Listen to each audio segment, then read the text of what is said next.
The alarm clock's shrill buzz ripped me from sleep, a sound I both dreaded and relied on. 6 a.m., the start of another day, another cycle of the same routine. I reached out, fumbling for the snooze button, the cool metal a stark contrast to the lingering warmth of the sheets. The apartment was quiet, a stillness that always felt a little too heavy, a little too permanent. I could hear the faint hum of the city outside, the distant sirens and the rumble of early morning traffic, a constant reminder of the world moving on, regardless of my own internal rhythm. I dragged myself out of bed, the floorboards creaking under my weight. The bathroom mirror reflected a tired face, the lines around my eyes a little deeper than they were yesterday. I splashed cold water on my face, the shock momentarily clearing the fog of sleep. The day stretched ahead of me, a long, familiar road. I work at the accounting firm, a place of order and precision, a world of numbers and spreadsheets. It's not glamorous, but it's steady, it pays the bills. My days are filled with the click of keyboards, the hum of the computers, the hushed voices of colleagues.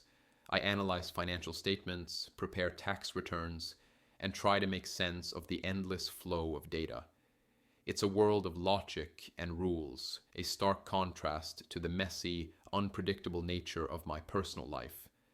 My wife, Sarah, is different. She's vibrant, outgoing, a whirlwind of energy. We met at a friend's party, a chance encounter that somehow blossomed into something more. She's a graphic designer, a creative soul who sees the world in colors and shapes. Her work is dynamic, always changing, always evolving. She brings a certain spark to my life, a contrast to the order and predictability of my days. We've been married for 5 years, and for the most part, it's been good. We have our comfortable routines, our shared jokes, our quiet evenings at home. But lately there's been a subtle shift, a distance that I can't quite define. Sarah's sister, Emily, is getting married. It's a huge event, a lavish affair that has consumed Sarah's attention for months. Emily is the golden child of the family, the one who always shines, the one who seems to have it all. She's marrying Richard, a self-made millionaire, a man of wealth and influence. He's charming, successful, and everything I suspect that her parents always dreamed of for her. The wedding is going to be a grand spectacle, a display of wealth and social standing. The venue is a sprawling estate. The guest list reads like a who's who of the city's elite, and the preparations are meticulous and elaborate. And that's where my secret comes in. It's a secret I've carried for years, a weight I've kept hidden from Sarah, from her family, from everyone. It's not a simple thing, not a small mistake. It's a lie, a carefully constructed deception that, if revealed, could shatter everything. It involves a past relationship, a brief but intense affair that happened before Sarah and I were married. It was a mistake, a moment of weakness that I've regretted ever since. But the consequences of that mistake, they linger. They're a shadow that follows me, a constant threat to the life I've built with Sarah. The thought of this secret being exposed, especially at Emily's wedding, fills me with a cold dread. The wedding is a pressure cooker, a gathering of everyone I know, a place where secrets have a way of surfacing. The idea of Richard, this perfect, successful man, learning the truth about me, about my past, makes my stomach churn. I know what he would think. I know what Sarah's family would think. I'm the ordinary guy, the accountant with his steady but unglamorous job. And this secret, it makes me even less worthy in their eyes. The wedding is supposed to be a celebration, a joyous occasion, but for me, it's a looming threat, a countdown to a potential disaster. Emily and Richard, they're the picture of perfection. Every time I see them, they're smiling, holding hands, their eyes locked in some kind of movie-worthy gaze. They glide through life, seemingly untouched by the everyday struggles that plague the rest of us. She, the radiant bride-to-be, with her effortless elegance and her infectious laughter. He, the self-made millionaire, with his tailored suits, his confident demeanor, and his seemingly endless charm. They're the couple everyone admires, the couple everyone aspires to be. My wife, Sarah, is completely swept up in their fairy tale. She spends hours on the phone with Emily, discussing flower arrangements, seating charts, and every minute detail of the wedding. Her excitement is palpable, radiating from her like a warm glow. She talks about how happy she is for Emily, how perfect Richard is, how this wedding is going to be the most magical event anyone has ever seen. And I try to share her enthusiasm. I try to smile and nod at the right moments. But inside, a knot of unease tightens in my stomach. It's not that I don't want Emily to be happy, it's just the contrast. Their perfect world, their seemingly flawless relationship, it highlights the imperfections in my own. It throws my secret into sharp relief, reminding me of the fragility of my own happiness. There have been moments, small incidents, where I felt like my secret was about to surface. A chance encounter with someone from my past, a casual question that grazed too close to the truth, a sudden, inexplicable feeling of being watched. I remember one evening at a pre-wedding dinner, a friend of Richard's, a man with a sharp, observant gaze, asked me about my college days. He mentioned a name I hadn't heard in years, a name connected to her. My heart skipped a beat. My palms grew sweaty. I forced a laugh, steered the conversation in a different direction, but the look in his eyes, it lingered. It was like he knew something, like he could see through my carefully constructed facade. And then there was the time Sarah's mother, during a seemingly innocent conversation about family history, mentioned a town where it happened. My throat tightened. I felt the blood rush to my face. I mumbled something about work, excused myself, and retreated to the bathroom, gasping for air.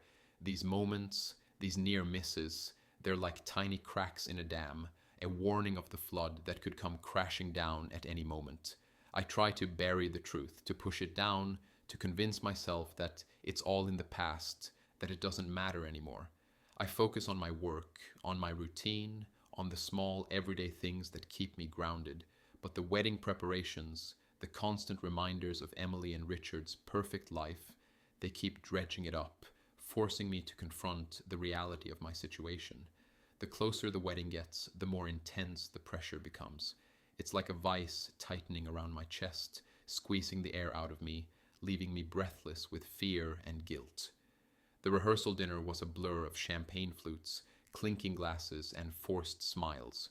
The venue, a sprawling, manicured estate, felt like a movie set, a stage designed for a performance of perfect happiness. The air hummed with a low, constant thrum of excitement, a kind of nervous energy that vibrated through the crowd. I moved through the throng of guests, a sea of perfectly tailored suits and elegant dresses, feeling like an imposter, a trespasser in a world that wasn't quite mine. My wife, Sarah, was radiant, her eyes sparkling with joy as she flitted from guest to guest, her laughter echoing through the grand hall. She seemed to thrive in this environment, this world of social graces and polite conversation. I watched her, a pang of something akin to envy twisting in my gut. She fit in so seamlessly, so effortlessly, while I felt like I was constantly walking a tightrope, one wrong step away from falling.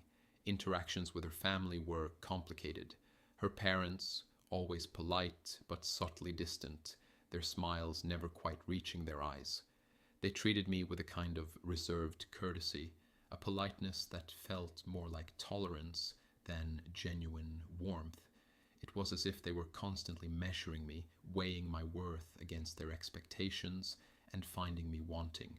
Her aunts and uncles, with their probing questions and their thinly veiled judgments, made me feel like I was under interrogation, a suspect being questioned about my suitability for their family. And then there was Richard, the groom.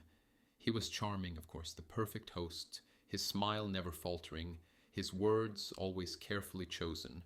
He moved through the crowd with an easy confidence, a natural charisma that drew people to him.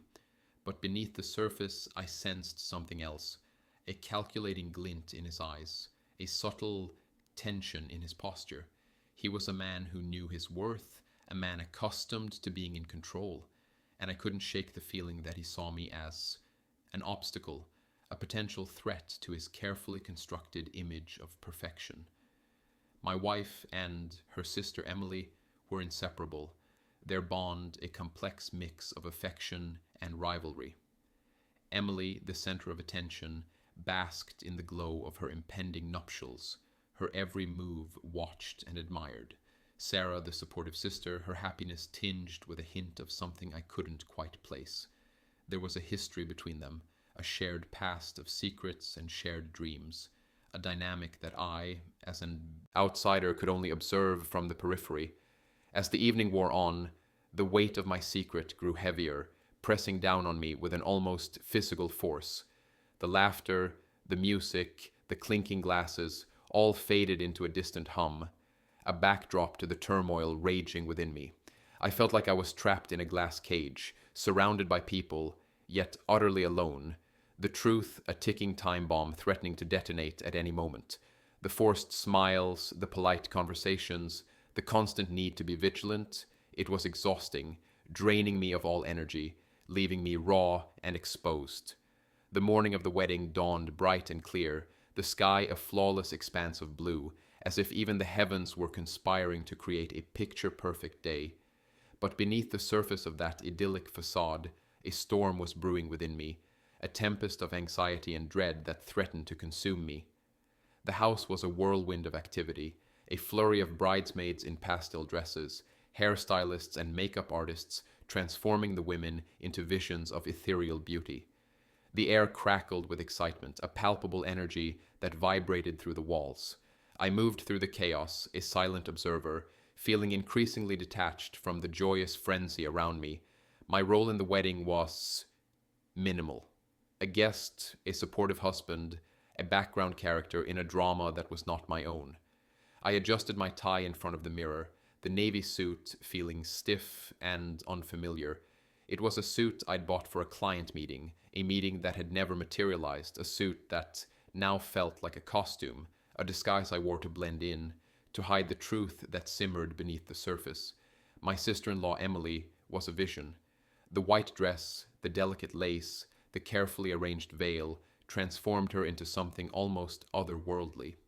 She floated through the house, her smile radiant, her eyes sparkling with a joy that seemed genuine, untainted by the darkness that clung to me. She was the center of attention, the focus of everyone's admiration, the embodiment of every bride's dream. And watching her, I felt a pang of guilt, a sharp awareness of the potential for my secret to shatter this perfect moment, to tarnish her happiness. My wife, Sarah, was a whirlwind of activity, her usual energy amplified tenfold. She flitted between Emily and her bridesmaids, her face flushed with excitement, her voice a constant stream of instructions and reassurances. She seemed oblivious to my inner turmoil, to the silent scream of fear that echoed within me. Our interactions were brief, fleeting moments, snatched between the chaos, a quick smile, a hurried kiss, a perfunctory question about my readiness. There was a distance in her eyes, a subtle preoccupation that made me feel like I was already receding into the background, becoming a ghost at my own wife's sister's wedding. The weight of my secret was almost unbearable now, a crushing pressure that threatened to suffocate me. Every smile, every laugh, every word of congratulations felt like a dagger twisting in my gut. The ceremony loomed ahead, a precipice I was being inexorably drawn towards, the moment where the facade of happiness would either hold firm or shatter into a million pieces. The thought of the truth being revealed, of the consequences that would inevitably follow, filled me with a cold dread, a paralyzing fear that made my hands tremble and my heart pound in my chest. I was trapped in a gilded cage, surrounded by celebration, yet utterly alone, the ticking clock of my deception counting down the seconds to a potential catastrophe. The cathedral was a spectacle of grandeur, a soaring space filled with the scent of lilies and the soft murmur of hushed voices. Sunlight streamed through the stained glass windows, casting a kaleidoscope of colors across the polished pews. The guests, a sea of formal attire and carefully composed expressions, sat in rapt attention, their gazes fixed on the altar, where the drama of a lifetime was about to unfold. I stood among them, a silent participant, my heart a frantic drumbeat against my ribs. The music swelled, a majestic symphony that filled the vast space, announcing the arrival of the bride. Emily, radiant and ethereal, walked down the aisle, her hand resting lightly on her father's arm.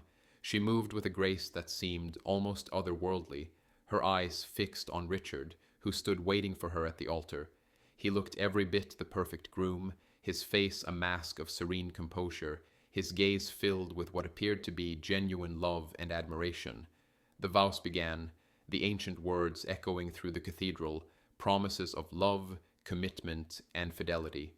They hung in the air, these solemn declarations, these pledges of a lifetime, and with each word, the weight of my own deception grew heavier, pressing down on me with an almost unbearable force. The vows were a mirror, reflecting back at me the stark contrast between the union being celebrated and the lie that I carried within me. They were a reminder of the fragility of trust, the ease with which it could be shattered, the devastating consequences that could follow. My emotional state during the ceremony was a maelstrom of conflicting feelings. Guilt, a gnawing, persistent ache in my gut, reminding me of the pain I had the potential to inflict. Shame, a burning heat that flushed my cheeks, making me want to disappear, to vanish into the shadows and escape the judgment of those around me.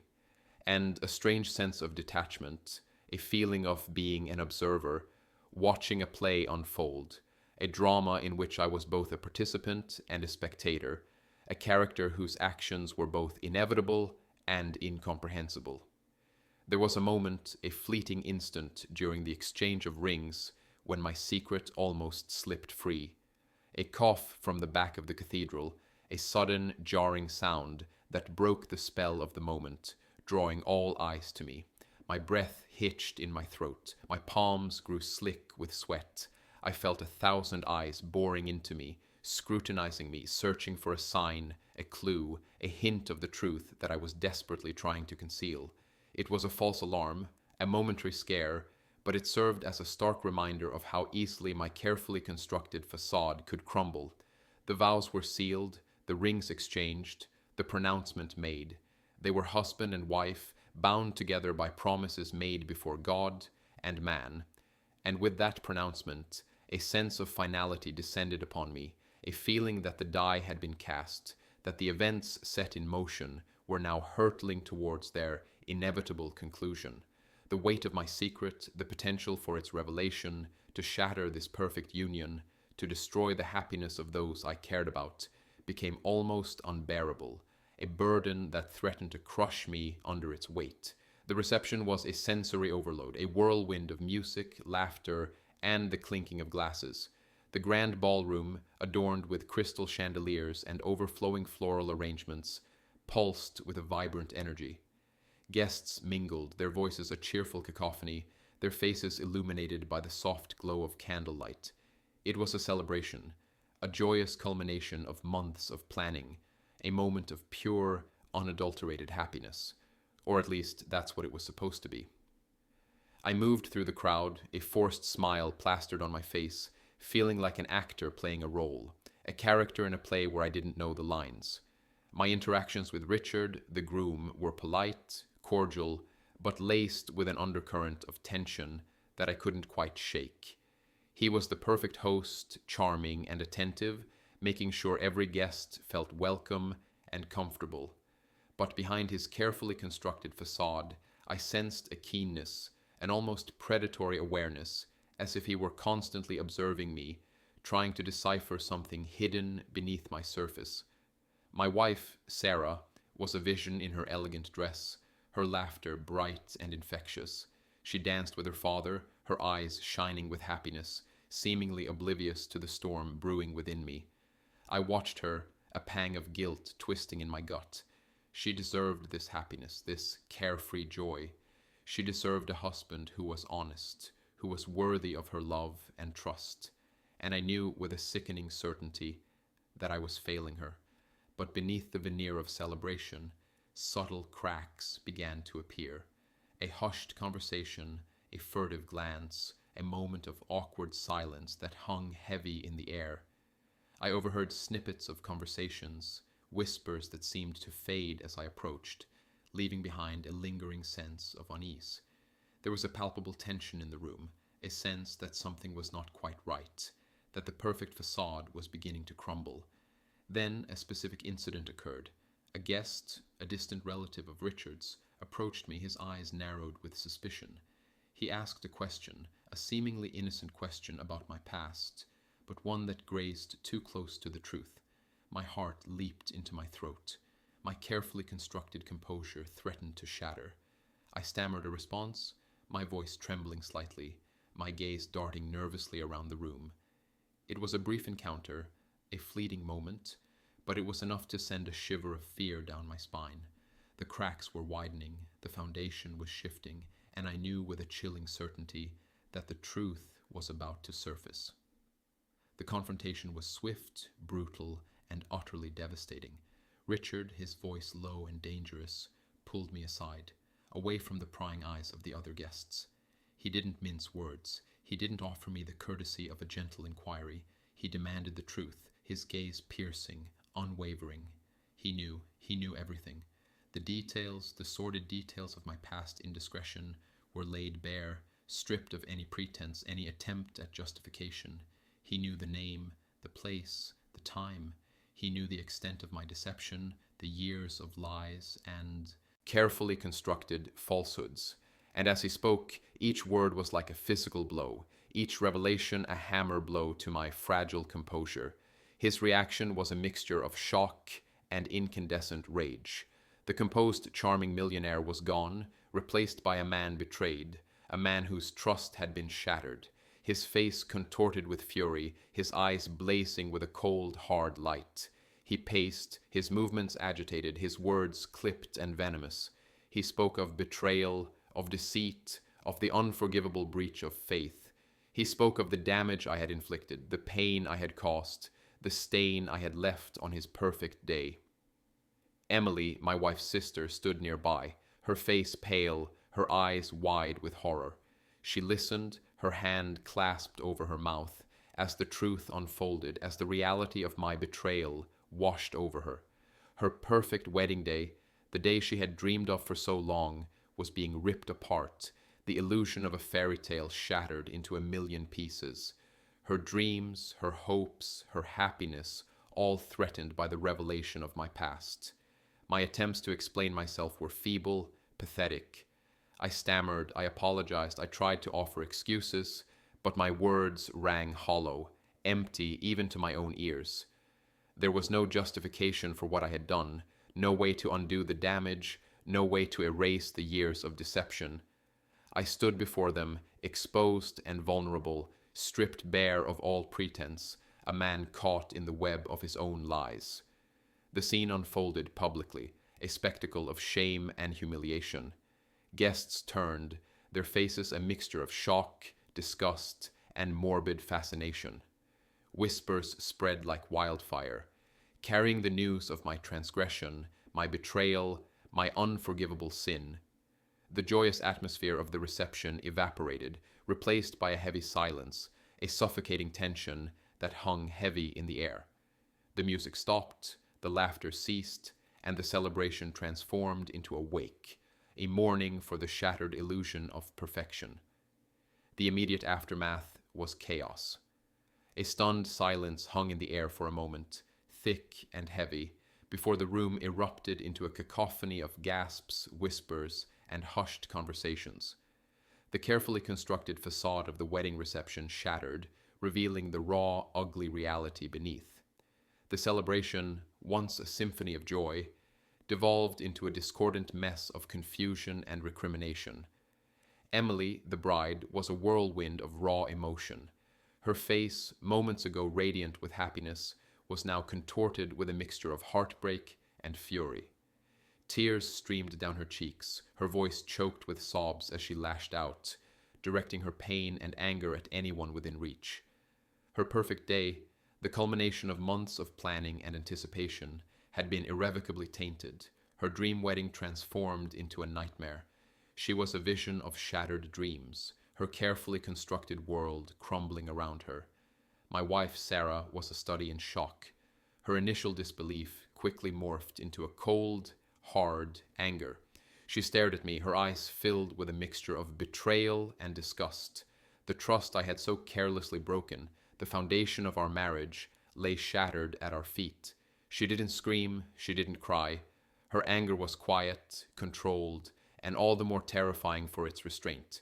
She spoke in clipped, measured tones, each word a dagger aimed at my heart, each sentence a condemnation of my actions. Richard, the millionaire groom, stood apart, a figure of icy composure amidst the emotional turmoil.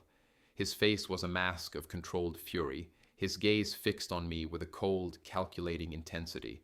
He spoke little, but his silence was more damning than any words could have been. He was a man of wealth and influence, a man accustomed to being in control, and the betrayal he had suffered was a profound affront to his pride and his sense of order. The blame game began almost immediately. Accusations flew, fingers pointed, and voices rose in anger and outrage. Emily's family, her parents, her aunts, her uncles, all turned on me, their polite facade crumbling to reveal their true feelings. They spoke of my unworthiness, my deceitfulness, my utter failure to live up to their expectations. They saw me as the villain, the one responsible for ruining their perfect day, for shattering their carefully constructed image of family harmony. My own sense of responsibility was a crushing weight. I knew I was to blame, that my actions had set this chain of events in motion. But amidst the chaos and recrimination, a small, bitter voice whispered within me, a voice that questioned the ease with which I was cast as the sole culprit, the convenient scapegoat for a deeper, more complex web of relationships and secrets. The ripple effect of that ruined wedding spread far beyond the confines of the grand estate. The immediate aftermath was a storm of hushed phone calls, awkward encounters, and pointed silences. The carefully constructed social circles of my wife's family and Richard's elite acquaintances were fractured, alliances shifting, and reputations tarnished. The story of the ruined wedding, the scandalous truth, became whispered gossip, a cautionary tale passed from one person to another. My relationship with Sarah fractured irrevocably. The cold anger in her eyes never truly thawed. The trust, once the bedrock of our marriage, was shattered beyond repair. We lived in a strained silence for a while, two strangers inhabiting the same space, the ghost of our past happiness, a constant, painful reminder of what we had lost. Eventually, the inevitable happened.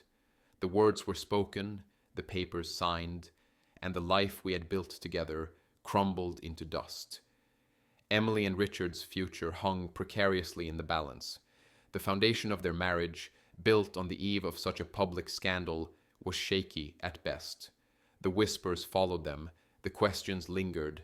The perfect image they had so carefully cultivated was irrevocably damaged. Whether they managed to rebuild, to find a way forward amidst the wreckage of their wedding day, remained an open question, a testament to the enduring power of secrets and their devastating consequences.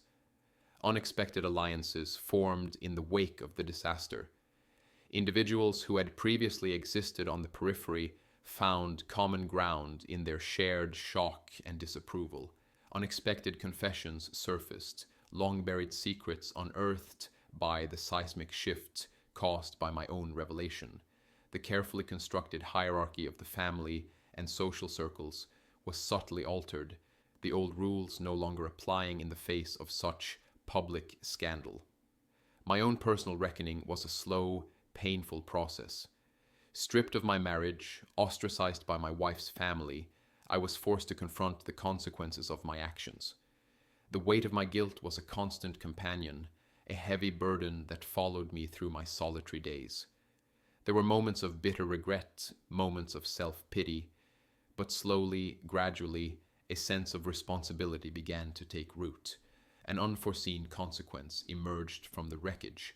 A distant relative, someone I had barely known before the wedding, reached out.